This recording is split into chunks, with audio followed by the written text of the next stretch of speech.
Hey everyone, welcome back.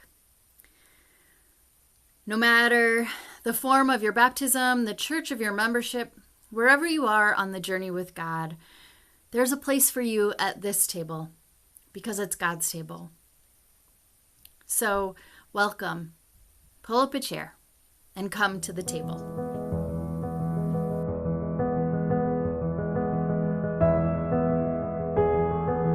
Let's get started today with our breath prayer. You know the drill. Feet flat on the floor, palms up or down on the top of your thighs. Close your eyes.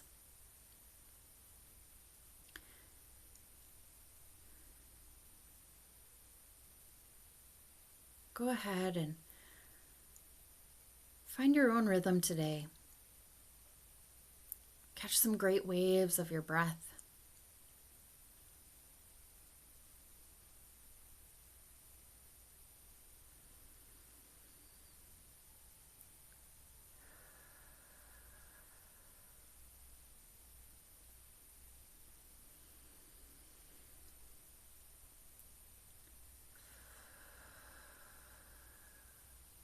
You can try that lion's breath again if you liked that from the last video.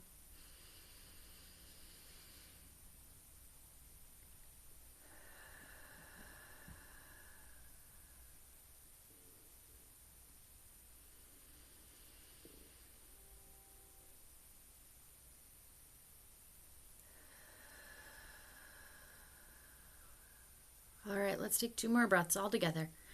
Breathe in through your nose. And out through your mouth. 1 more.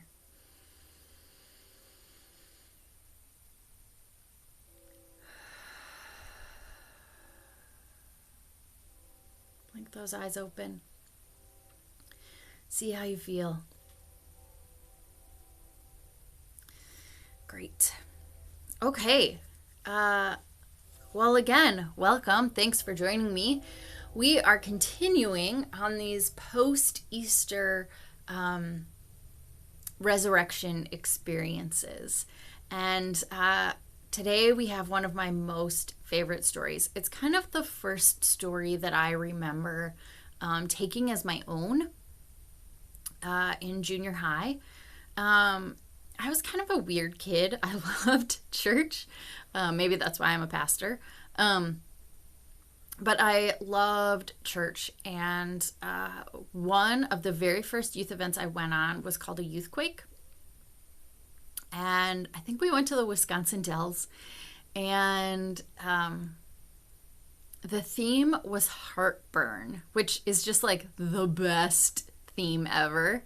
And the theme verse was from this story from the Gospel of Luke. About were our hearts not burning within us while he opened to us the scriptures. I remember it just that way because that's how we learned it at the event, right? I was like, oh gosh, a 5th grader maybe. And so, youth people, if you think what you're doing isn't working, someone's going to remember a bunch of years later. The theme verse from one of those youth events, right? But it captured my imagination. It captured my heart. I just loved that idea. And so the whole weekend we explored this Bible verse, this Bible story, and I love it. I still love it. It's one of my husband's favorite Bible stories too. It's just great. So, okay, I'll tell you the story now. Luke 24, chapter 24, verses 13 through 35. So this is still Easter Sunday in Luke's gospel. And the women have been to the tomb and they've seen Jesus, and they go back to the disciples, and the disciples have done their thing. This is later that day. The disciples are walking on the road to a town called Emmaus, from Jerusalem to Emmaus, and a stranger joins them on the road and says, "Why are you so sad? what are you talking about? Because the two disciples are deep, deep in conversation. And they look at him like, what rock have you been hiding under? And they tell this stranger about all the events of the week before, right? Of Jesus' arrest and trial and crucifixion. So these two were disciples. They weren't part of the 12, but they were part of that larger group that followed Jesus. And the stranger says, well, don't you know? The scriptures foretold all of this.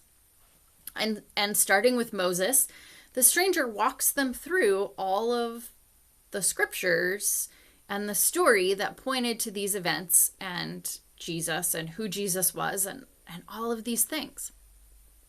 And they're engrossed in conversation. Of course, they're like, wow, this guy's really, really great. And they get to a crossroads, and they were going to go one way, and the stranger acted like he was going to go another. And they said, come and join us for a meal. We want to keep talking with you. And they sit down for the meal, and they ask their guest to provide a blessing. And I love this story. It's so great. The guest, the stranger, picks up the loaf of bread, blesses it, breaks it, and all of a sudden, in that moment, these two disciples recognize that it's Jesus who had been traveling with them on the road and who had now broken the bread with them. And the moment that they recognize him, Jesus disappears. And so then, of course, they're astounded and maybe a little embarrassed. And that's when they look at each other and they say, weren't our hearts burning within us while he was opening up the scriptures to us on the road? Why didn't we recognize him then? I just love this story. And part of it is because once the word starts to get out, remember, this is Easter Day, but it's not right away in the morning. So there's enough time for the news to trickle out through some of these channels of the disciples. And even though these two disciples hadn't heard the good news yet that Jesus was alive, people start to see Jesus in some really unexpected places, right? Along the highways and the byways of their daily lives, around the table with friends, and in their fear and in their doubt, because the very next story is Jesus showing up in the upper room to Thomas. And so it's all kind of woven together in this really cool way. At this mealtime, this stranger makes this hauntingly familiar gesture and then disappears. And that recognition snaps into place, and that's just my favorite moment, because how many times has that happened to us, right? We think that one thing is happening, and then all of a sudden we discover that God is at work in a way that we weren't even expecting.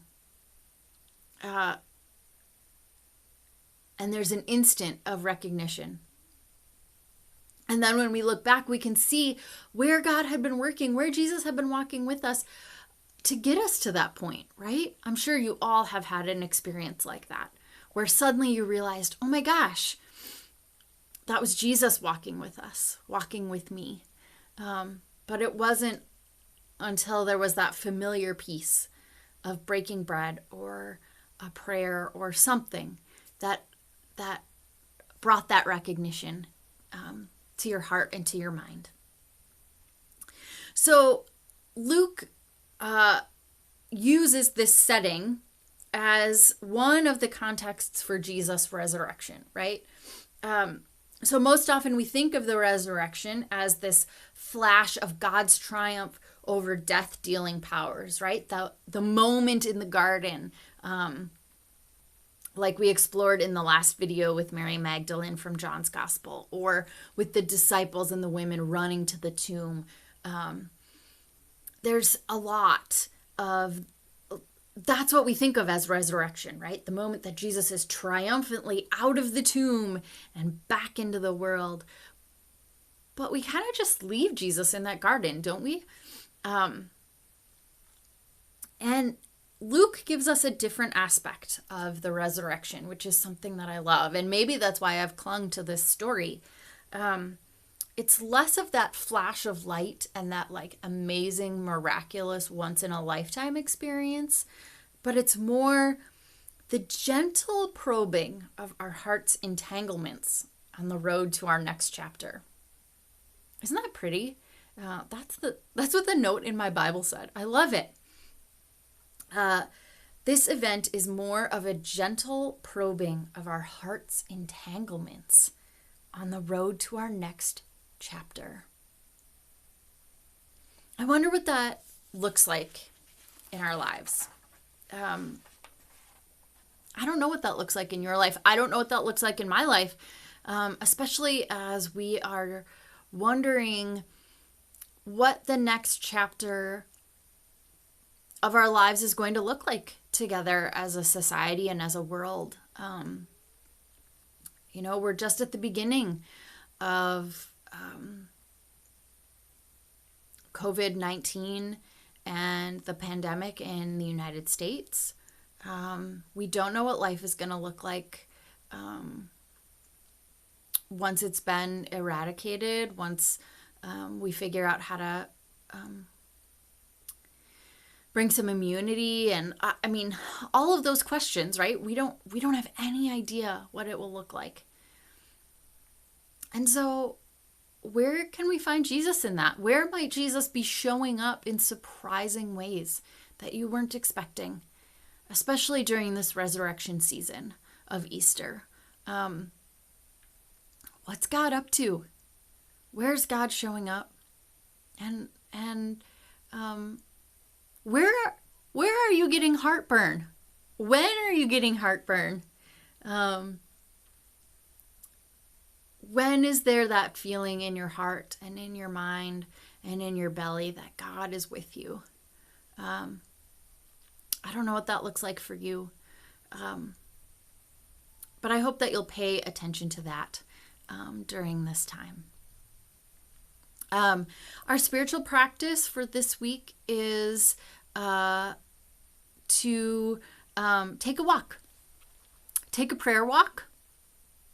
Walk around your block. Stay appropriately distanced. But take a walk. See where God is showing up. Discover where your heart burns within you with the love of Christ for your neighbor and the love that Christ has for you. So for the blessing today, it's called On Meeting a Stranger from John O'Donohue's book of blessing the space between us. With respect and reverence that the unknown between us might flower into discovery and lead us beyond the familiar field, blind with the weed of weariness and the old walls of habit. I'm going to say it again because it's a little bit dense today. On meeting a stranger. With respect and reverence that the unknown between us might flower into discovery and lead us beyond the familiar field, blind with the weed of weariness and the old walls of habit. Amen. Thanks for joining me today. I look forward to seeing you again soon.